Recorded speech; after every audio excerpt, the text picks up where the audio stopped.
big bag language. All the old tactics, they're trying to do that. And it's not going to work. You see, when we first started, we had a feeling and we had a position, but we didn't control the narrative. 15 years of progress, people. 15 years of progress. We haven't just been spinning our wheels and hoping and praying.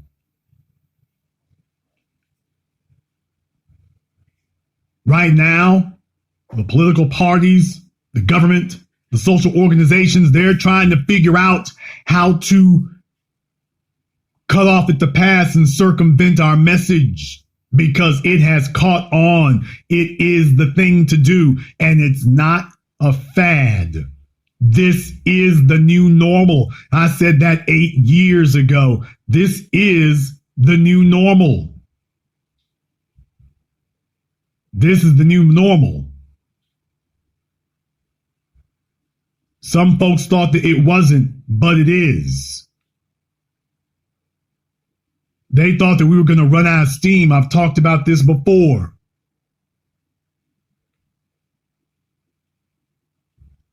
They thought that we were going to run out of steam, and then they just go ahead and throw us a few token things and, oh, well, don't worry, they'll be back and they'll fall in line. And that isn't what happened.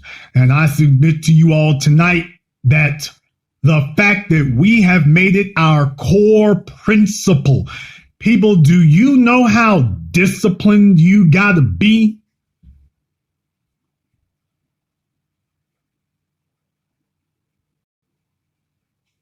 Do you know how disciplined you got to be in order to be here on a holiday?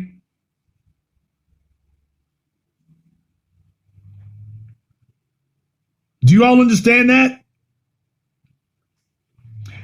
Do you know how disciplined? Do you realize that this is the kind of thing that unsettles and rattles people in the corridors and halls of power? The fact that you all have a choice. You could be somewhere else, but you're right here. We're not discussing sex, athletes, entertainment. We're not doing any of that. We're discussing Black empowerment. And there's thousands of people here. Let me tell you right now, when you look around and you see that, oh man, that's real. If you all understand the power of that, give me the fire emoji in the chat room and hit the likes button for me. There's over 2,500 people in here live right now. And the reason that they are here is because this is your core belief. You're having to sacrifice in order to be here right now to listen to this program, to commune with your brothers and sisters from around the world. You're having to sacrifice something to do that. Don't you understand? The old niggas ain't trying to sacrifice nothing. And the dumb niggas ain't trying to sacrifice nothing. You all represent a clear and present danger to the status quo. You represent an obvious and clear danger to the status quo because you are not going to just take the easy road. You're here and sacrificing. You have taken time away from your job, many of you, from your family, many of you, from your kids, many of you, certainly from your peers and your social circles. You've taken time away from that, and nobody's paying you, nobody's compensating you, nobody's giving you a pat on the back. You're doing this, and you are perfectly comfortable doing so because that's where you're at. That's where you are. This is what you believe in. That is a powerful thing. That's a powerful thing to have.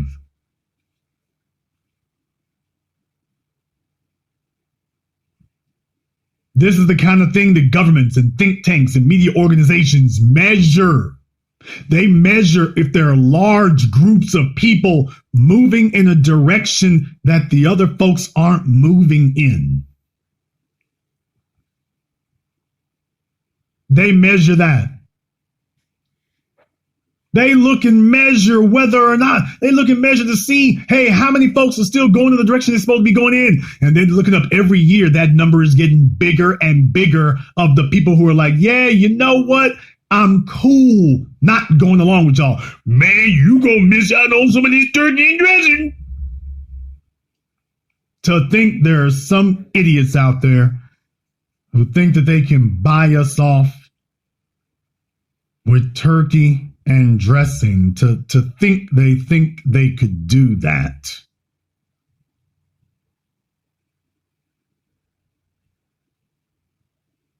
To think that they would think here that all they got to do is throw some candy yams at us.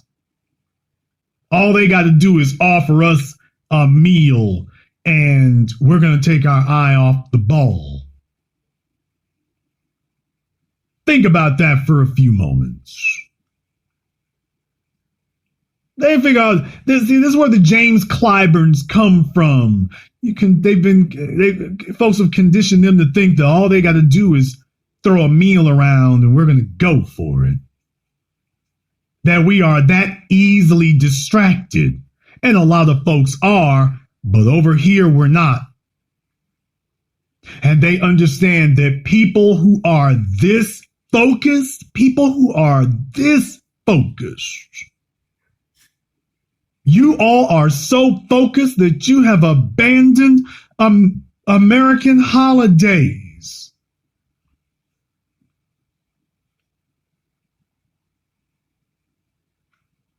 You all are so focused, you have abandoned American traditions backed by the government, backed by major corporations, backed by all of these people.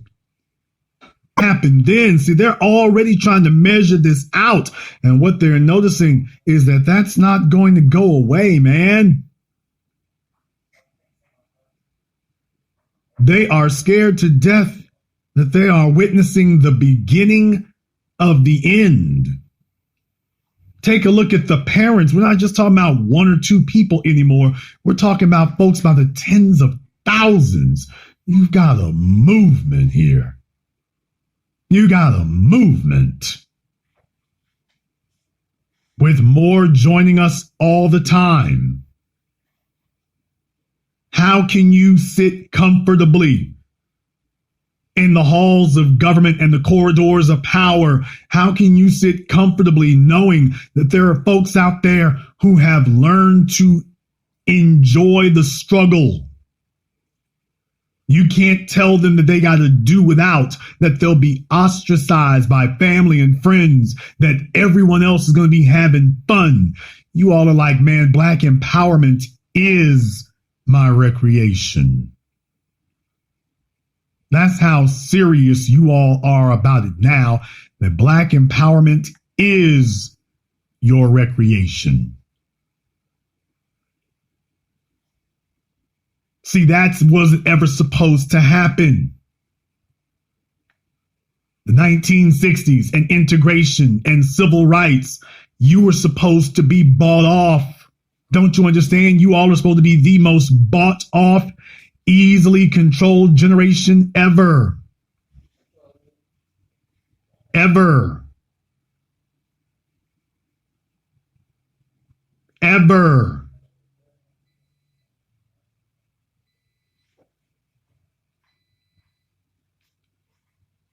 You're supposed to have cell phones strapped to the side of your damn heads.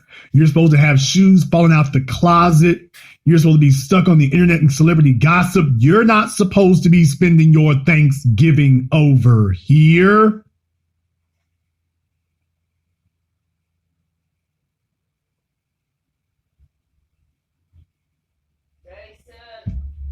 You're not supposed to be spending your Thanksgiving over here.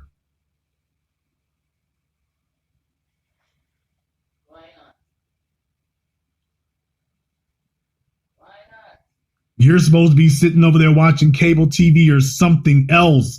This isn't supposed to be on your agenda. This isn't supposed to be on your radar. And here we are. You know why that is?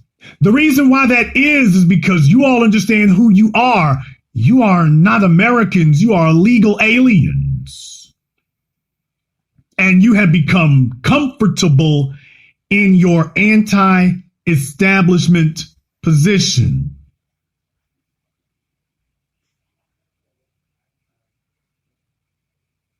You become comfortable in your anti-establishment position. That's not supposed to happen with the most technologically advanced, coddled desk job generation ever. That's not supposed to happen. You all are supposed to be soft and weak and fragile and looking for someone to comfort you and looking to tune in and tune out and drop out. That's what you're supposed to be doing. And yet here you are in big numbers. The distraction has failed. They failed to distract you. They sit up here and show you Halloween, and you Negroes start talking about the pagan and European origins of it. Who the hell does that? You're not supposed to be doing that. Of course, Thanksgiving has always been troublesome for them, so they expect a few malcontents to show up. But then you all circle back around for Christmas.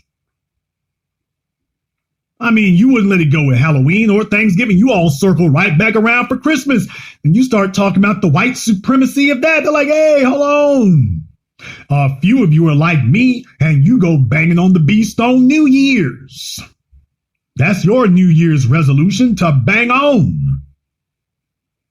And then when they come around to Dr. Martin Luther King Jr. Day,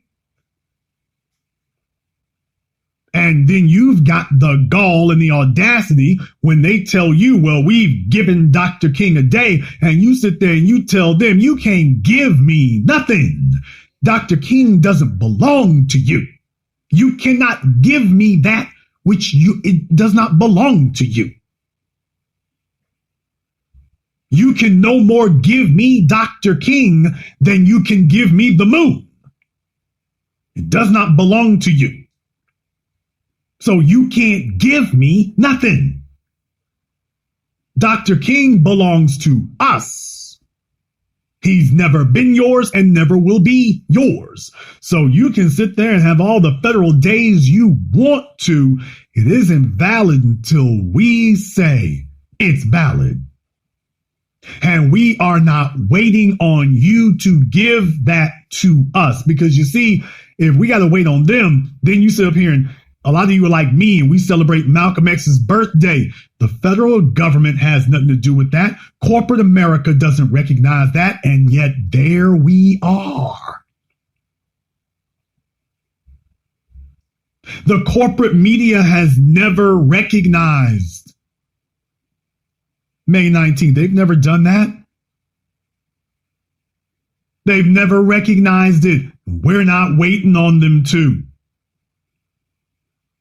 We don't need their mandate. We don't need their endorsement. We're not waiting on it. We ain't checking for it. That's ours. People, if you want power, you're going to have to get up and take it. If you want power, you are going to have to get up and take it. And when you start with your identity, that is a major step to taking power for yourself. Not asking for it, taking it. We did not ask for reparations to be